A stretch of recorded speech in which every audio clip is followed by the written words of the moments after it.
oo nga.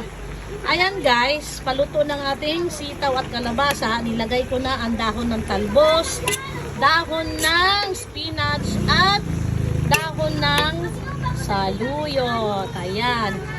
Mekos-mekos na natin guys para magpantay ang luto. Ayan. Sarap.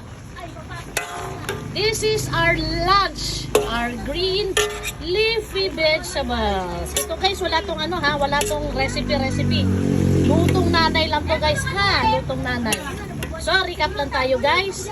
Ang nilagay ko dito, siyempre, sibuyas, bawang, kamatis, silibel, kalahating karne, kalahating kilo ng karne, sitaw, kalabasa, dahon ng talbos, dahon ng saluyot, at dahon ng Papay the Sailor Man spinach. Ayan. So, ayan na guys.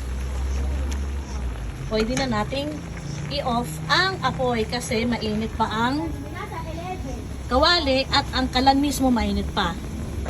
Ayan.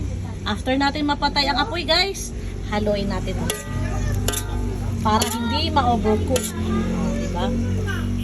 Hindi ma-overcook ang dahon. O, ganyan na lang. Sige. Ayan guys. So, para maluto siya ng gusto, sa init lang ng kawali guys, at sa init ng kalan, takpan lang natin, pero may singaw. Ayan. Kasi pag itakip natin ng ganyan, ng buo, ma-overcook naman guys. So, that's it.